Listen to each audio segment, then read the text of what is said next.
এই 24-এর পট পরিবর্তনে লক্ষ্মীপুর একদিন আগে স্বাধীন হয়েছে। লক্ষ্মীপুরবাসীকে মোবারকবাদ। বাংলাদেশ স্বাধীন হয়েছে 5 আগস্ট অথবা 31শে জুলাই। আপনারা আল্লাহর পক্ষ থেকে স্বাধীনতা পেয়েছেন 4 আগস্ট। লক্ষ্মীপুরের অনেক দাবি, অনেক চাহিদা। লক্ষ্মীপুরকে ফুলের বাগানে সাজানোর সুযোগ ছিল, কিন্তু এই লক্ষ্মীপুরকে ছোপ ছোপ রক্ত আর খাড়ি খাড়ি লাশ দিয়ে সাজানো হয়েছিল। তবে যতদিন তারা ক্ষমতায় থাকে ততদিন তারা রাজা, আর যখন ক্ষমতা হারায় তখন তারা গর্তের ইঁদুর। আসুন এমন জীবন গঠন করি যেই জীবন সর্বাবস্থায় আমার জন্য সম্মানের হয়। ফাঁসির রশিতে ঝুললেও যেন সম্মানের হয়, ফাঁসির পাতাটোরের উপর দাঁড়ালেও যেন সম্মানের হয়। আবু সাইদের মতো বুক পেতে গুলি নিলে সেটাও যেন আনন্দের হয়। তোমাদের যদি খাওয়ার অভাব হয়, আমরা আশ্বস্ত করছি এই সমস্ত মানুষগুলা মিলে আল্লাহ আমাদেরকে যে নিয়ামত এবং রিজেক দিয়েছেন আমরা ভাগ বাটোয়ারা করে খাবো। তবুও তোমরা চাঁদাবাজি ছেড়ে দাও, দখল বাণিজ্য ছেড়ে দাও, তোমরা মানুষকে কষ্ট দিও না। আজকের জনসভায় উপস্থিত প্রিয় লক্ষ্মীপুর জেলার আপামর জনগণ, মিডিয়ার সম্মানিত বন্ধুগণ, আমি আল্লাহ রাব্বুল আলামিনের শুকরিয়া আদায় করছি। আজ থেকে ঠিক 1 বছর আগে এই লক্ষ্মীপুরের মাটিতে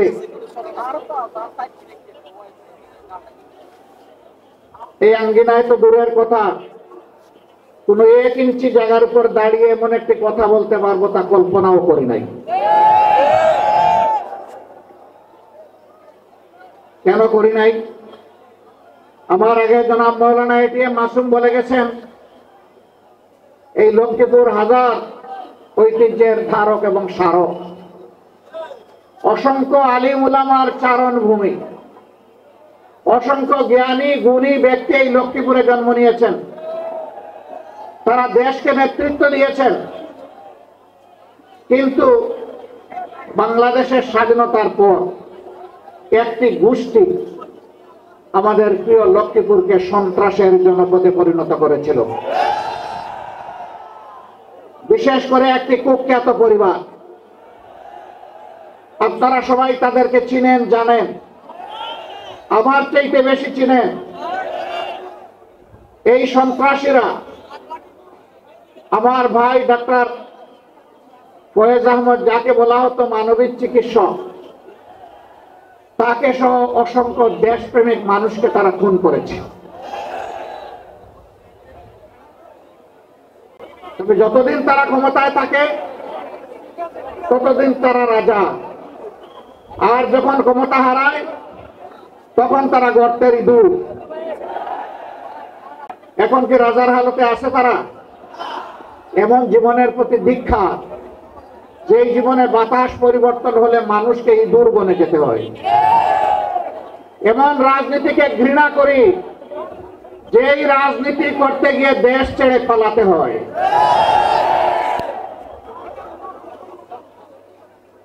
আসুন এমন জীবন গঠন করি যেই জীবন সর্বাবস্থায় আমার জন্য সম্মানের হয়, ফাঁসির রশিতে ঝুললেও যেন সম্মানের হয়,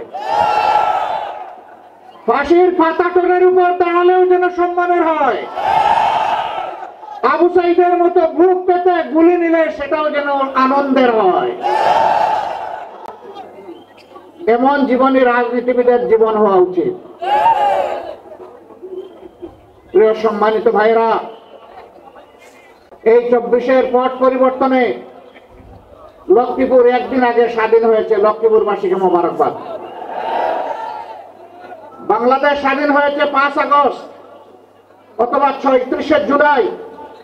আপনারা আল্লাহর পক্ষ থেকে স্বাধীনতা পেয়েছেন 4 আগস্ট, কিন্তু বিনামূল্যে নয়, অতি উঁচু মূল্যে। 11টা তাজা প্রাণ এই শহরের মাটিতেই ঝরে গেল। জালিমদের হাতে এইভাবে যুগে যুগে যারা দুনিয়া থেকে বিদায় নিয়েছেন, আমি তাদেরকে গভীর শ্রদ্ধার সাথে স্মরণ করছি। মহান রবের দরবারে দোয়া করছি আল্লাহ যেন তাদেরকে শহীদ হিসেবে কবুল করে। আমি শ্রদ্ধার সাথে স্মরণ করছি আমার অভিভাবক, আমার প্রিয় নেতা জনাব মাস্টার শফিকুল্লাহকে। আমি স্মরণ করছি আমার সিনিয়র সহকর্মী জনাব অ্যাডভোকেট আবুল কাশেমকে। এরকম যারা এই জমিনে তিলে তিলে কষ্ট করে মানুষের কাছে ন্যায় এবং সত্যের দাওয়াত, ইনসাফ কায়েমের আওয়াজ পৌঁছে দিয়েছিলেন, আজকের এই জনসভা তাদের কষ্টের ফসল। আল্লাহ তাআলা তাদের সকলকে ক্ষমা করুন। আল্লাহ তাআলা তাদেরকে অত্যন্ত উন্নত মর্যাদা দান করুন। তাদের স্বপ্নের বাংলাদেশ গড়ার জন্য আমাদেরকে আল্লাহ শক্তি দান করুন। এ ভাইরা, 53টি বছর এক এক করে চলে গেল। আমরা আসলে এই সত্যিকার অর্থে স্বাধীনতার স্বাদটা পেলাম না। এর আগেও 47-এ একবার আমরা স্বাধীন হয়েছিলাম, তখনও পেলাম না। এখন 24-এ মানুষ বুক করা আশা নিয়ে, বুক পেটে দেওয়া গুলি নিয়ে মানুষ আশা করেছিল যে 24-এর পরে সমস্ত দুঃশাসন এবং সমস্ত দুর্নীতির অবসান হবে। আমরা কি মুক্ত হতে পেরেছি? আমাদের সন্তানেরা একটা বিশাল স্বপ্ন নিয়ে তারা জীবন দিয়েছিল। আমাদের প্রিয় সন্তান বুক পেতে ডানা মেলে বলেছিল, বুকের ভিতরে তুমুল ঝড়, বুক পেতেছে গুলি কর। কি সেই ঝড়? সেই ঝড়টা ছিল সমাজের অন্যায়, অবিচার, দুর্নীতি এবং দুঃশাসন। কোন যুগেই যুবকরা কখনো দুর্নীতি এবং দুঃশাসনকে সমর্থন করে না, বরঞ্চ তার বিরুদ্ধে গর্জে উঠে, প্রতিবাদ করে, প্রতিরোধ করে, যুদ্ধ করে বিজয়ী হয়, হয় শহীদ হয়, না হয় গাজী হয়, মাঝখানে আর কিছু থাকে না। এই আন্দোলন করতে গিয়ে শত শত যুবক, শ্রমিক, মেহনতি মানুষ, সাধারণ মানুষ জীবন দিল। 34,000 মানুষ গুরুতর আহত হয়ে পঙ্গু হয়ে গেল। কারো দুটি চোখ নেই, কারো দুটি পা নেই, কারো এক পা নেই, কারো এক হাত নেই। কেউ মেরুদণ্ড গুলিবিদ্ধ হয়ে বাসায় কিংবা হসপিটালে একটা জীবন্ত লাশ হয়ে আছে। উঠে বসতে পারে না, নিজের প্রয়োজন সারতে পারে না। তাকে চালানোর জন্য 1 বা 2 জন মানুষের সহযোগিতা প্রয়োজন হয়। এত ত্যাগের পরে সমাজে অন্তত লক্ষ্মীপুরে কোনো চাঁদাবাজি নাই। লক্ষ্মীপুরে চাঁদাবাজি আছে? শিওর আপনারা? এখানে কোনো দুর্নীতি নেই, এখানে কেউ কোনো কিছু অন্যায়ভাবে দখল করে না। এই সবগুলো আছে। যারা এগুলা করেন তারা কোন দলের, তারা কোন ধর্মের, তারা কোন প্রজাতির, তারা কোন গোষ্ঠীর, এটা না দেখে বিনয়ের সাথে অনুরোধ করব, বন্ধুরা দয়া করে ওই শহীদদের রক্তের প্রতি একটু সম্মান দেখাও। আমাদের শহীদদের রক্তকে তোমরা অপমানিত করবে না। এই অপকর্ম ছেড়ে দাও। তোমাদের যদি খাওয়ার অভাব হয়, আমরা আশ্বস্ত করছি, এই সমস্ত মানুষগুলা মিলে আল্লাহ আমাদেরকে যে নিয়ামত এবং রিজেক্ট দিয়েছেন, আমরা ভাগ বাটোয়ারা করে খাবো। তবুও তোমরা চাঁদাবাজি ছেড়ে দাও, দখল বাণিজ্য ছেড়ে দাও, তোমরা মানুষকে কষ্ট দিও না। আলহামদুলিল্লাহ, বাংলাদেশের জনগণ সাক্ষী, বিশ্ববাসী সাক্ষী। 2009 সালের 10 জানুয়ারি আওয়ামী লীগ ক্ষমতায় আসার পর 2024 সালের 5ই আগস্ট পর্যন্ত যেই দলের সবচেয়ে বেশি সংখ্যক শীর্ষ নেতাকে খুন করেছে তার নাম হচ্ছে বাংলাদেশ জামাত ইসলামী। এক এক করে 10 জনকে খুন করেছে, আর আল্লাহ একজনকে বাঁচিয়ে রেখেছেন। তিনি হচ্ছেন আমাদের ভাই এটিএম আজহারুল ইসলাম। আফসোসের বিষয়, 6টি মাস চলে গেল, বাংলাদেশ ফেসিবাদীদেরকে তাড়ালো, কিন্তু ফেসিবাদের বোঝা এখনো এটিএম আজহারুল ইসলামের ঘাড়ের উপরে রয়ে গেল।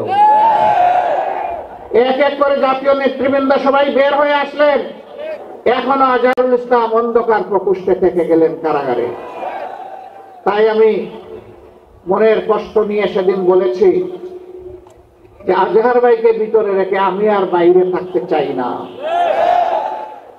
আমি সরকারকে অনুরোধ করেছি আগামী 25 তারিখ আমি স্বেচ্ছায় নিজেকে আইন শৃঙ্খলা বাহিনীর হাতে তুলে দিয়ে বলবো আমাকে গ্রেফতার করুন এবং আমাকে কারাগারে পাঠান। যেদিন আজহারুল ইসলামের মুক্তি হবে তার পরের দিন আমার মুক্তিটা দিয়ে 13টি বছর কারাগারের অন্ধকার প্রকোষ্ঠে দুঃখে দুঃখে জীবনের সাথে তিনি লড়াই করছেন। এই সময়টা প্রিয়তমা সহধর্মিনীকে তিনি হারিয়েছেন। এই সময়টা তার পরিবার ছিন্ন ভিন্ন হয়ে গিয়েছে। সেই মানুষটার উপরে আর জুলুম করবেন না, দয়া করে তাকে এখনই মুক্তি দেওয়ার ব্যবস্থা করুন। যদি মুক্তি না দেন, বাংলাদেশ জামাতে ইসলামীকে সরাসরি ভাবে আক্রমণ করতে এই দেশের 3 কোটি প্রাপ্তবয়স্ক মানুষ সমর্থন করে এই 3 কোটি মানুষকে জেলে নেওয়ার জন্য প্রস্তুত হয়ে যান।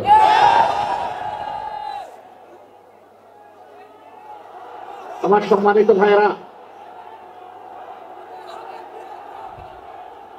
এই 54 বছরে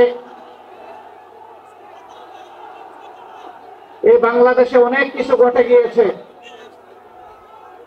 দফায় দফায় রক্তের বন্যা বয়ে গিয়েছে। আমি কথা লম্বা করব না, আপনাদের দিকে তাকায় আমার খুব কষ্ট হচ্ছে। আমরা ছায়ায় আছি আর আপনারা কঠোর রোদের মধ্যে আছেন। আমি খুব সংক্ষেপে 2-4টি কথা বলে শেষ করতে চাই।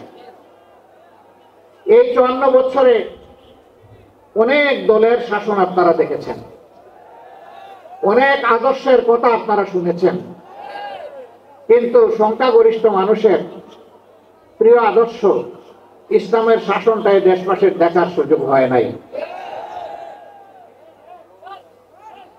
জানি না এইটুকু হায়াত পাবো কিনা।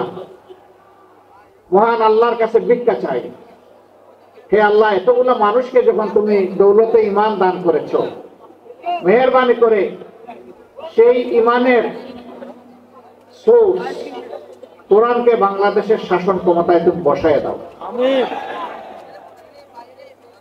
এর জন্য তুমি আমাকে, আমার সঙ্গীদেরকে কবুল করো। এদেশের কোরআন প্রেমী মানুষগুলাকে কবুল করো। অনেকে অপবাদ ছড়ায়, পরিকল্পিত অপবাদ। বুঝলাম কোরআনের শাসন কায়েম হলে ভালো হবে, কিন্তু এদেশে তো অন্য ধর্মের মানুষরা আছে, অবশ্যই আছে। দুনিয়ার এমন কোন রাষ্ট্র নাই যেখানে বিভিন্ন ধর্মের মানুষ নাই। বাংলাদেশেও আছে। কত পার্সেন্টেজে আছে এটা আমি বলতে চাই না। কেন বলতে চাই না? এটা আর একটা বৈষম্য। আমরা গভীরভাবে বিশ্বাস করি এদেশে যারাই জন্মগ্রহণ করবে তারা এদেশের গর্বিত নাগরিক। ধর্ম তার নিজস্ব ব্যাপার। রাষ্ট্রের দায়িত্ব হচ্ছে নাগরিকের হাতে তার অধিকার তুলে দিতে হবে। আমাদের সংবিধান, বিদ্যমান সংবিধান অধিকারের কোনো তারতম্য এখানে নেই এবং কোরআনের সংবিধানেও নাই। সেদিন একজন অমুসলিম দায়িত্বশীল নেতা আমাকে জানতে চাইলেন, তো যদি নাই তাহলে আমাদের কাছ থেকে আলাদা একটা কর নিবেন কেন ইসলামী রাষ্ট্র হলে? আমি বললাম, আপনি যথার্থই বলেছেন। আপনি কি ইসলামী রাষ্ট্রে জাকাত দেবেন? না, তা তো প্রশ্নই উঠে না। আমি মুসলমান না, আমি জাকাত দেবো কেন? আমি বললাম, তাইলে এটাকে এখানে রাখলাম যে মুসলমানরা জাকাত দেবে, আপনি এগ্রি? বলে যে হ্যাঁ, আমি এগ্রি। আমি বললাম, রাষ্ট্রের উন্নয়ন এবং অধিকার সবার জন্য যদি সমান হয়, তো একজন জাকাত দিল, অর্থাৎ একটা ট্যাক্স দিল, ইসলামী ট্যাক্স, আপনি কিছুই দিলেন না, তো অধিকার সমান পাবেন কিভাবে? আপনাকেও একটা ট্যাক্স দিতে হবে, ওই ট্যাক্সটাই শুধু আপনার কাছ থেকে নেওয়া হবে। তবে হ্যাঁ, কোন মানুষ যে ধর্মেরই হোক, মুসলমান যদি সম্পদশালী না হয় তার উপরে কোনো জাকাত ফরজ নাই, আর জাকাতে নফল বলেও কিছু নাই। গরিব সাদাকা করতে পারবে, কিন্তু তার উপর জাকাত ফরজ নয়। ঠিক অনুরূপ ভাবে একজন হিন্দু, বৌদ্ধ, খ্রিস্টান তিনি যদি অসহায় হন, গরিব হন, তিনি ট্যাক্স দিবেন না, উল্টা রাষ্ট্র তার দায়িত্ব নেবে। কর্মক্ষেত্রে যোগ্যতাটাকেই প্রাধান্য দেওয়া হবে। বলবেন তার কোনো প্রমাণ? আলহামদুলিল্লাহ, আমি নিজেই তার প্রমাণ। আপনারা মিডিয়া দেখেছেন, ছোট্ট একটি মেডিকেল কলেজ আমার হাতে গড়ে উঠেছে। মানুষ বলে এটা অনেক বড় মেডিকেল কলেজ, আমি বলি খুব ছোট মেডিকেল কলেজ। দুনিয়াটাই ছোট, আর মেডিকেল কলেজ কত বড় হবে? সেখানে 2200 কর্মকর্তা কর্মচারী কাজ করেন। সেখানে বাংলাদেশে বিদ্যমান 4 ধর্মের, সকল ধর্মের মানুষ আছেন। গুরুত্বপূর্ণ দায়িত্বে হিন্দু, বৌদ্ধ, খ্রিস্টান ধর্মের মানুষেরা আছেন, যেমন আছেন ইসলাম ধর্মের অনুসারীরা। আমরা ওখানে ধর্ম দেখে তাদেরকে নিয়োগ দেইনি, আমরা দিয়েছি আমার এই প্রতিষ্ঠানের আমানত কার কাছে নিরাপদ, কে যোগ্যতার সাথে আমার রোগীদেরকে সেবা দিতে পারবে, আন্তরিকতার সাথে সেবা দিতে পারবে, আমরা তাদেরকে সেখানে নিয়োগ দিয়েছি। ছাত্রীদের জন্য ডেজিগনেটেড এই মেডিকেল কলেজ, এখানে ছাত্র ভর্তি করি না আমরা।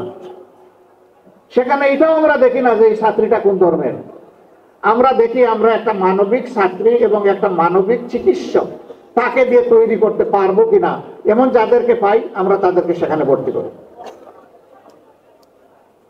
এটি ছোট বাংলাদেশ। জামাতে ইসলামের বর্তমান কেন্দ্রীয় কর্মীর প্রতিষ্ঠান, এটা যেমন হবে আগামী বাংলাদেশও ঠিক তেমন হবে ইনশাআল্লাহ। একজন সাংবাদিকের মুখের দিকে তাকাইয়া মনে হলো হি ইজ কনফিউজড, তিনি আমার কথা আশ্বস্ত হননি। আমি তাকে পাশে ডাকলাম, দেখে বললাম আপনাকে ছোট্ট একটা অনুরোধ করবো। ওই বলেন।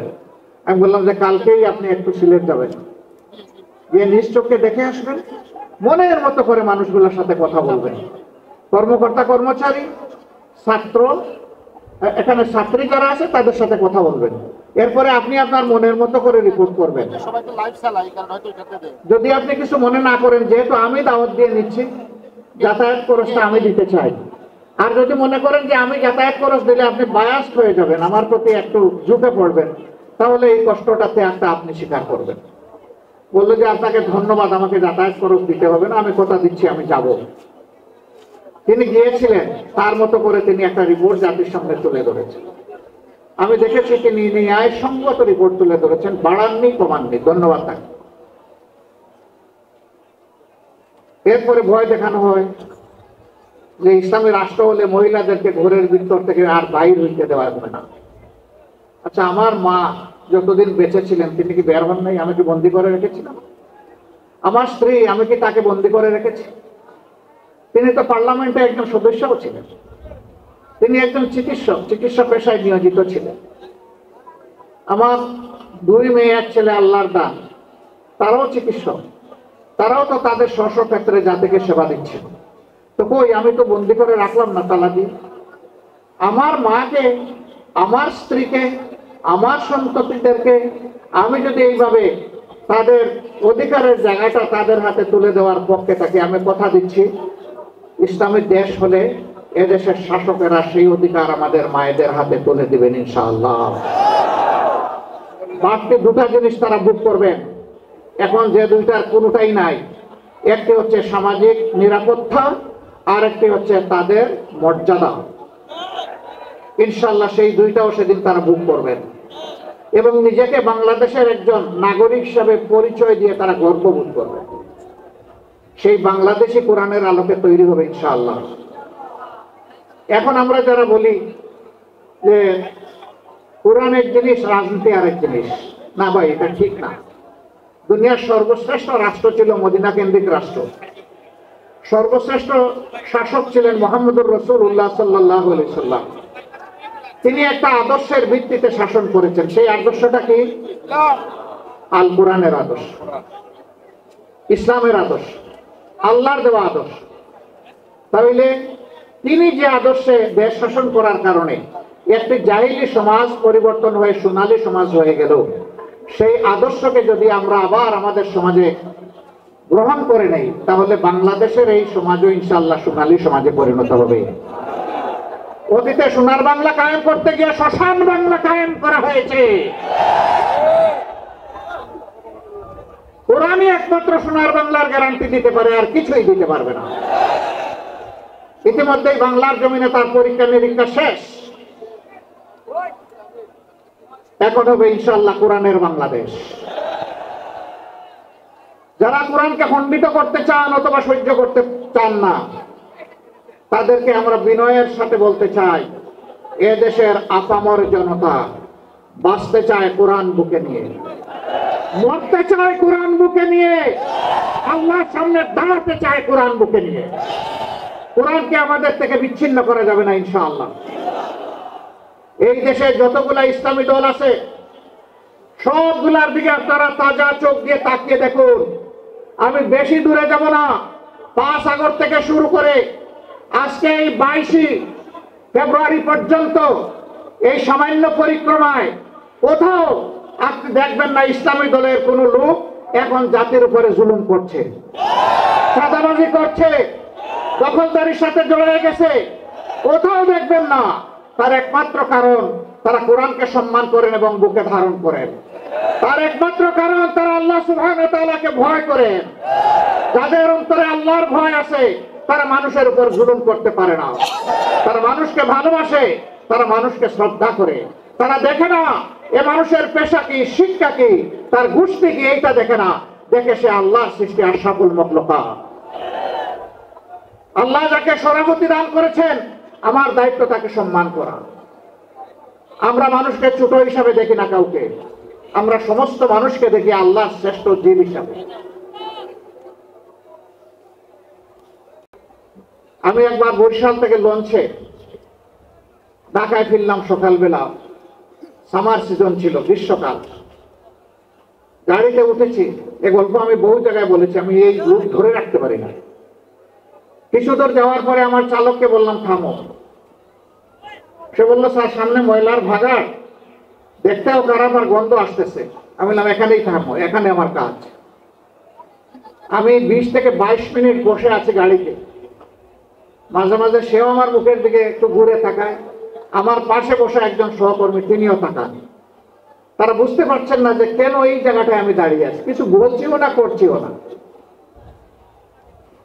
ওই সময়টা পরে গাড়ির দরজা খুলে বের হলাম, তখন এই জল্লাদের শাসন চলতেছে বাংলাদেশে 2015 সাল। আমার সঙ্গে আমাকে বললেন আপনি গাড়িতে বসেন, কি করতে হবে আমাকে বলেন, আমি সেরে আসি। আমি বললাম better you come with me, আপনিও আসেন আমার সাথে আসেন। দরজা খুলে পিছনের দিকে হাঁটা শুরু করলাম।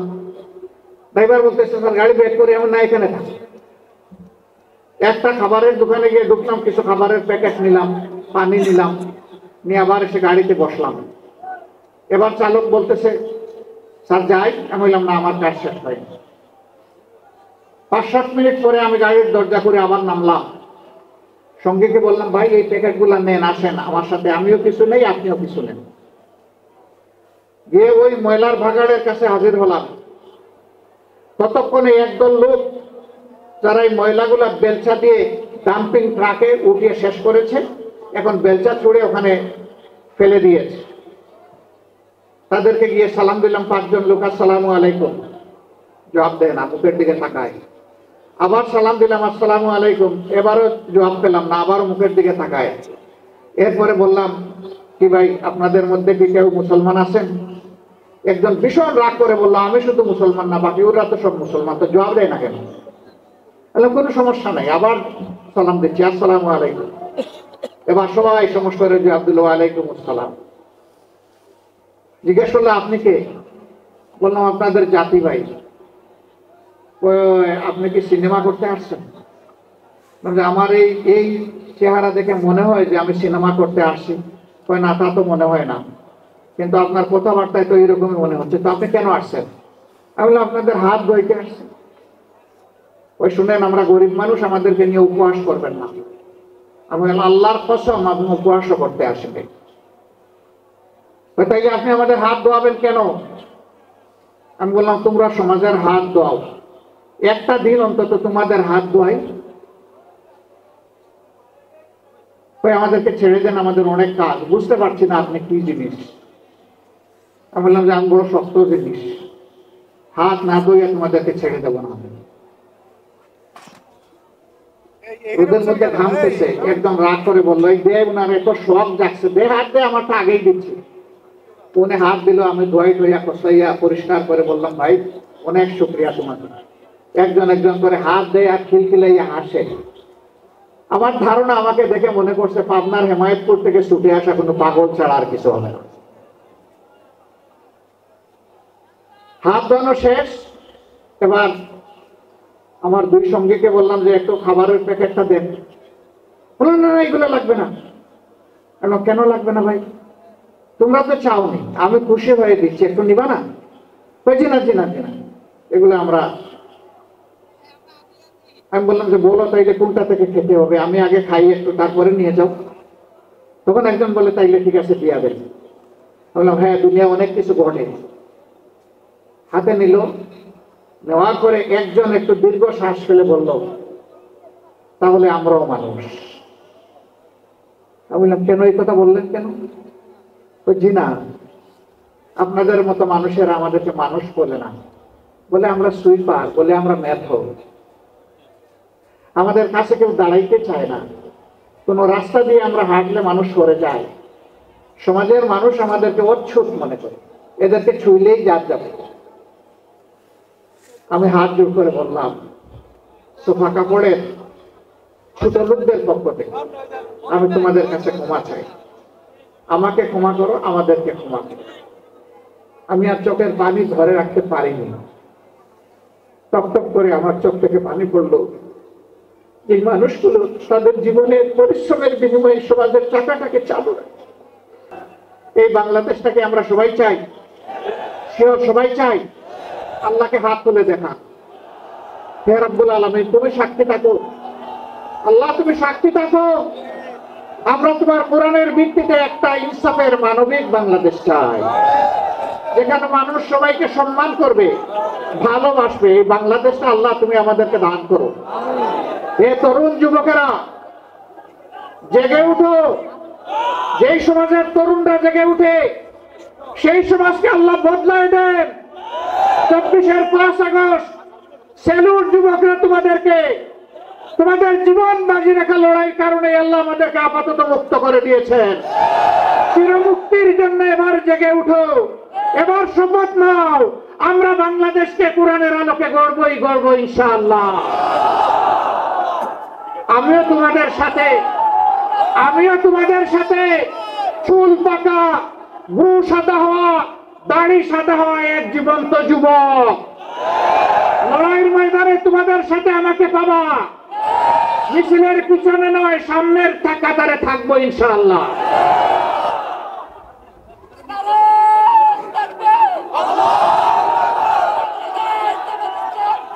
আমাদের যুবকেরা আমাদের স্বপ্ন, আমাদের যুবকেরা আগামীর বাংলাদেশ। এই যুবকদের হাতে বাংলাদেশের দায়িত্ব আমরা তুলে দিতে চাই। এই যুবকরা তোমরা তৈরি হও, ইনশাআল্লাহ তোমরা পারবা। আলহামদুলিল্লাহ তোমরা অতীতে পেরেছো, আমরা তোমাদেরকে বুকে আলিঙ্গন করে কপালে চুমু দিয়ে তোমাদেরকে এগিয়ে দিব ইনশাআল্লাহ। মা বোনেরা, এই যুবক সন্তানদেরকে এখন থেকে তৈরি করুন। আল্লাহর কাছে তৌফিক চান, হে আল্লাহ, প্রিয় দেশে ইজ্জত নিয়ে বাঁচতে চাই, শান্তি নিয়ে বাঁচতে চাই, নিরাপত্তা নিয়ে বাঁচতে চাই। এই জন্য আমার সন্তানকে তোমার কাছে ওয়াকফ করে দিলাম।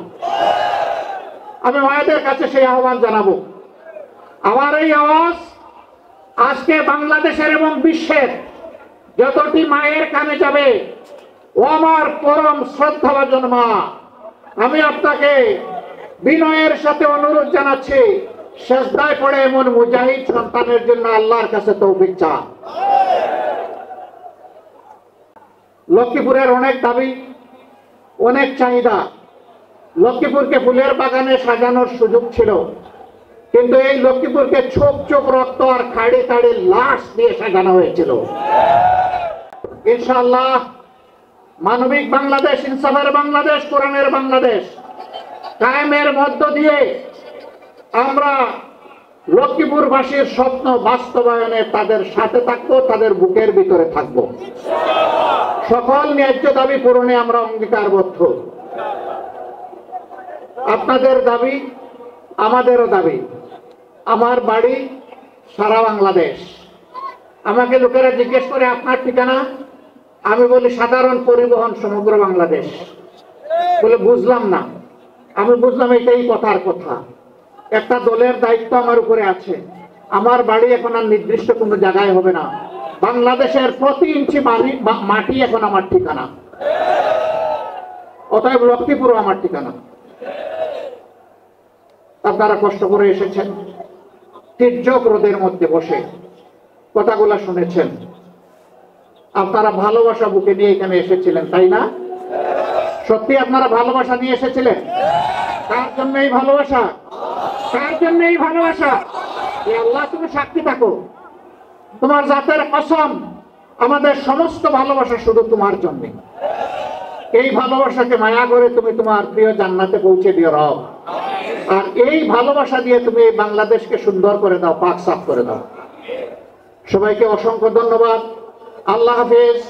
বাংলাদেশ জিন্দাবাদ। বাংলাদেশ জামাতে ইসলামী জিন্দাবাদ। আসসালামু আলাইকুম ওয়া রাহমাতুল্লাহ।